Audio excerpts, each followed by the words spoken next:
வணக்கம் நேயர்களே. மக்கள் தொலைக்காட்சி சனி ஞாயிறு காலை வேளை என்றால் பன்னிசை வித்தகர்கள் நிகழ்ச்சி தானே. பன்னிசை வித்தகர்கள் நிகழ்ச்சி வணக்கம் என்று நான் உங்களுக்கு சொன்னால் என்னுடைய இருபுறமும் இரு பெருந்தகைகள் அமர்ந்திருப்பார்கள் தானே. ஒருவர் நாம் மிகவும் நன்கறிந்த நம்முடைய மதிப்புக்குரிய பேராசிரியர் மா வைத்திலிங்கனார் அவர்கள். இன்னொருவர் இசையால் நம்முடைய இதயங்களை ஓயாமல் திருடிக் கொண்டே இருக்கின்ற கலைமாமணி டாக்டர் சுந்தரையா அவர்கள். வணக்கம். வணக்கம்.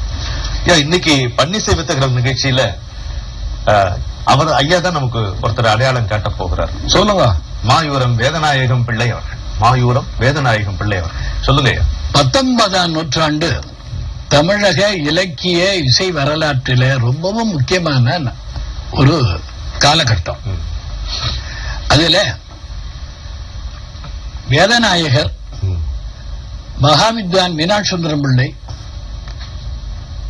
கோபாலகிருஷ்ண பாரதியார், இந்த 3 பேரும் ஏக காலத்துல மாயூரத்துல வாழ்ந்தார்கள்.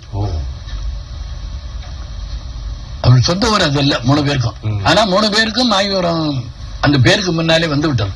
எவ்வளவு நிகழ்ச்சி நம்ம நடத்தினாலும் வந்தா, ஆனா அது இல்லைன்னு சொல்றது உங்களை விட முடியாது.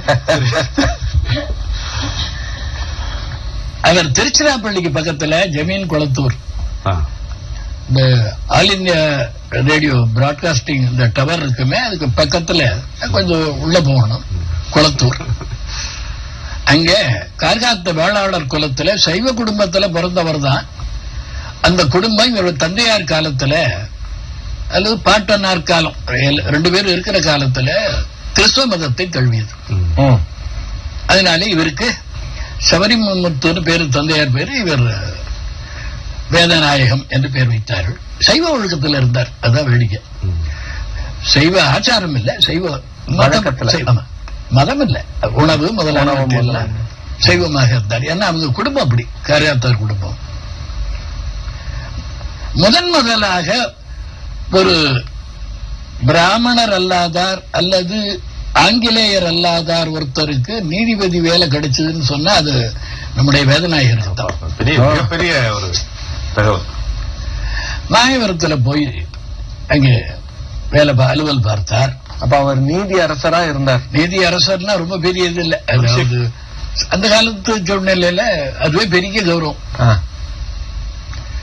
ஒரு மேஜிஸ்ட்ரேட் உத்தியோகம் அப்படின்னு வச்சுக்கோங்க, அதுவே கிடைக்கிறது கஷ்டம் அந்த காலத்துல.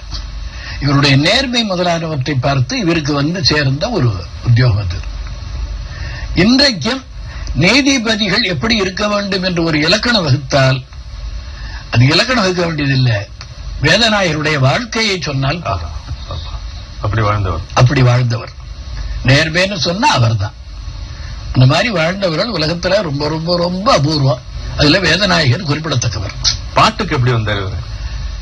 அதான் சொல்ல வரேன். இவருடைய வாழ்ந்த சூழ்நிலை மாயவரத்துல பக்கத்து இடங்கள்ல திருவாவடுதுறை ஆதீனம், அங்க வாழ்ந்த சங்கீத வித்வான்கள், மீனாட்சி சுந்தரம் பிள்ளை அவர்கள், கோபாலகிருஷ்ண பாரதியாருடைய நெருக்கம், இது முள்ள அவரை கீர்த்தனைகள் படைக்க தூண்டியது. அவர் கிறிஸ்தவ மதத்தவர கோயில்ல இந்த காயர் நடக்கும், அந்த கிறிஸ்தவ மத பாடல்களை எல்லாம் பாடுகிற ஒரு வழக்கம். இவருக்கு இயல்பாக அந்த கீர்த்தனைகள் எழுதுகிற ஒரு பழக்கம் வந்து விட்டது. இவர் வீணை வாசிக்கிற பழக்கம் உள்ளவர் என்று ஒருவர் எழுதி இருக்கிறார். தனியாக வீணை வாசித்துக் கொண்டிருந்தார் என்று அவருக்கு அதுல பழக்கம் இருந்திருக்கும் போதும், ஆனால் ஐயர் அவர்கள் அதை குறிப்பிடவே இல்லை. நிறைய கீர்த்தனை பண்ணார். நாள்தோறும் கோபாலகிருஷ்ண பாரதிகளும் இவரும் சேர்ந்து நிறைய இந்த சங்கீத சம்பந்தமான சர்ச்சையில ஈடுபடுவார்கள். ஒருவருடைய கீர்த்தனையை இன்னொருவர் ஆராய்ந்து ரசித்து மெட்டுகள் அமைப்பதில் ஒருவருக்கொருவர் துணை புரிந்தார்கள் என்று தெரிகிறது. பாதிக்கு மேல கோபாலகிருஷ்ண பாரதியார் மெட்டு போட்டதாக கூட இருக்கும் இந்த வேதநாயகருடைய பாட்டுகள் இருக்கலாம். அவருடைய பாட்டுகள்ல இருக்கிற சில விசேடமான தமிழுக்கு வேதநாயகர் உதவியாக இருந்திருப்பார் என்றும் தெரிவிக்கலாம். ஒருவருக்கொருவர் பரிவர்த்தனை. மீனாட்சி சுந்தரம் பிள்ளை அவர்கள் இந்த 2 பேரிடத்திலும் நன்றாக பழகியவர், நண்பர். திருவாவடுதுறை ஆதீனத்துக்கு ரொம்ப நெருக்கமானவர். அடிக்கடி வருவார்.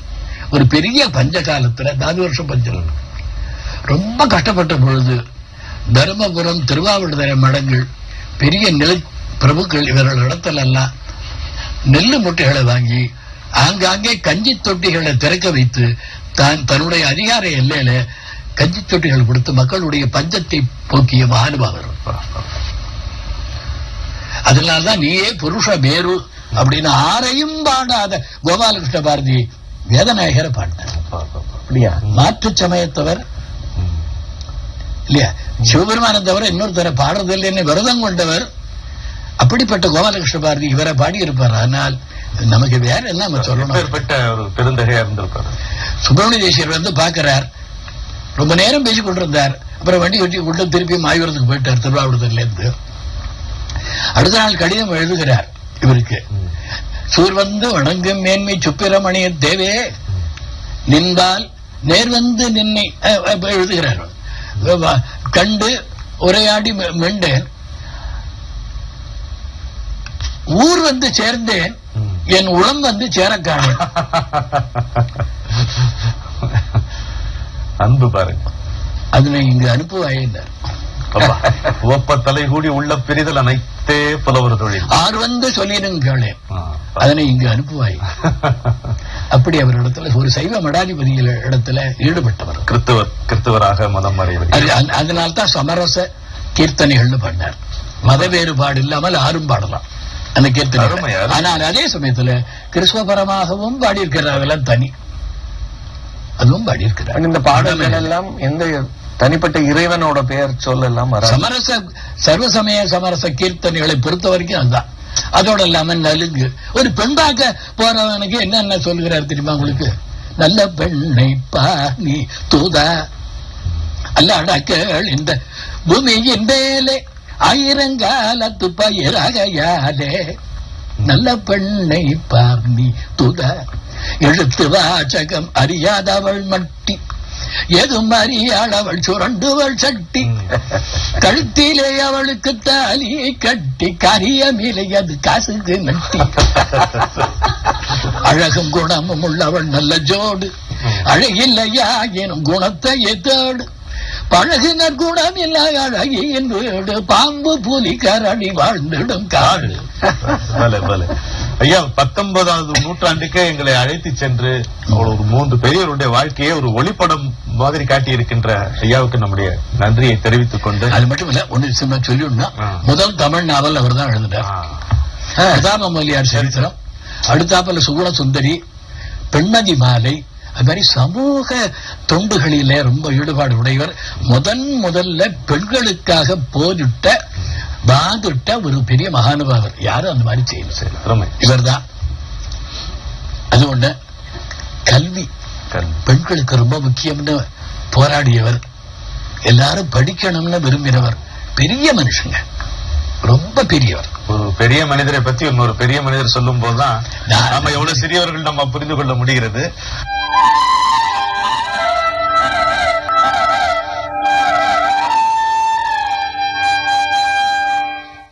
அடித்தாலும் வைதாலும் அவரே துணை அல்லால் ஆர் துணையடி மானே என்று சாவேரி ராகத்தில் அமைந்திருக்கின்ற இந்த பாடலை நம்முடைய டாக்டர் பாடி இருக்கிறார். இப்பொழுது கேட்போமா? அடித்தாலும் வைதாலும் அடித்தாலும் வைதாலும் அவரே துணையானே யாழி துணை மானே. அடித்தாலும் வைதாலும் அவரே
நன்மையாக நடந்த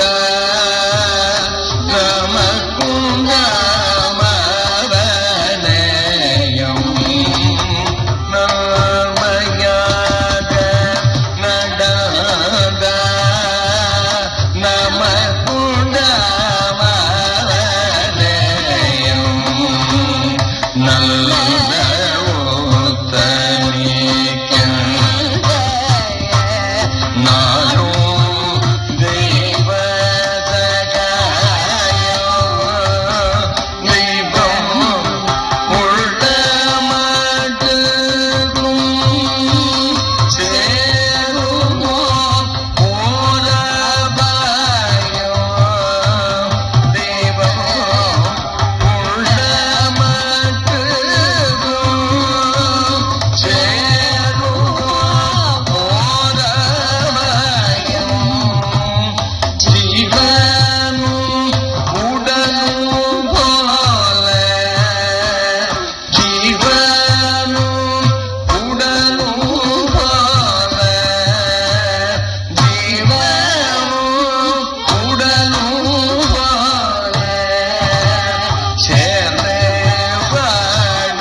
நீங்க இதை இந்த பாடலை ஒரு பதம் என்று சொன்னீர்கள். அடுத்த பாடலை பார்ப்போமா? கருணாலய நிதி இந்த சமரச கீர்த்தனைகள் என்று வருகிறது நினைக்கிறேன். கருணாலய நிதியே தினமும் உன் சரணாம்புயம் கலியே என்கின்ற பாடல் டாக்டர் தான் பாடியிருக்கிறார் ஹிந்தோள ராகத்தில். அருமையான இந்த பாடலை கேட்போம். கருணாலய நிதியே கருணாலய நிதியே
சரணபூயம் கதியே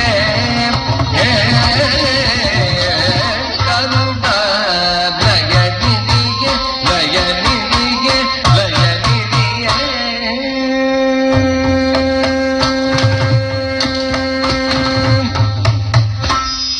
ஒரு மணிப்பிரவாள நடையில இருக்கிறது இந்த பாடல் இல்லையா? அவருடைய பேரும் வருது, ஆ, முத்திரையாக வருது. முத்திரையாக. வேதநாயகன். வேதநாயகன் என்கிற இதய ரஞ்சித அது கடவுளை குறிப்பதாகத்தான் இருக்கும். ம். ஆ, வேதநாயகனான பெருமானை இதய ரஞ்சித இறைவனை குறிப்பதாக இருக்கும். வேதநாயகன் பேருக்கு நீங்க சொல்லலாம். நானும் அடுத்த பாட்டிலே வருது.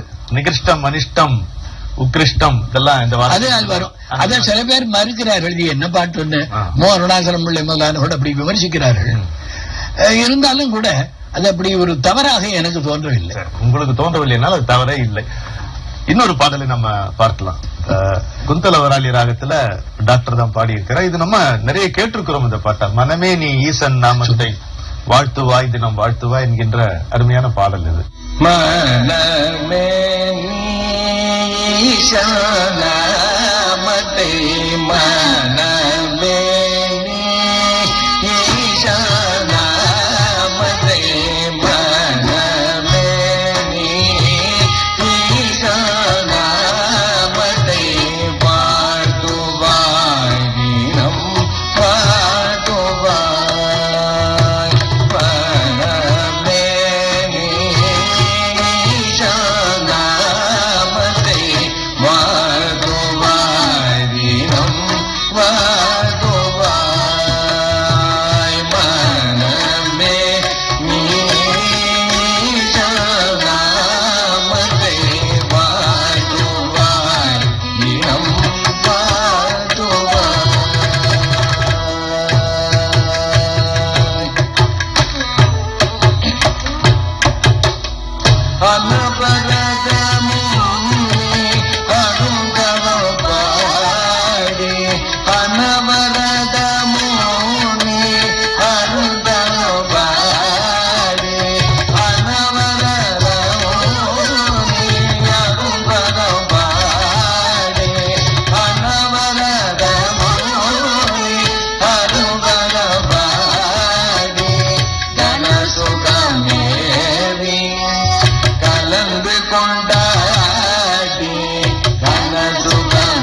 ஒரு மாமனிதர் அருளி செய்த முத்தான 3 பாடல்களை நாம் ஒரு மாதிரிக்காக எடுத்துக்கொண்டு பார்த்தோம். இந்த அமர்வு உங்களுக்கு மேலும் மேலும் அந்த மாமனிதரை பற்றி, மாயூரம் வேதநாயகம் பிள்ளை அவர்களை பற்றி அறிய ஒரு ஆவலை தூண்டும் என்று கருதி உங்களிடமிருந்து விடைபெறுகிறோம். ஐயாவுடனும் டாக்டர் ஐயாவுடனும் வணக்கம்.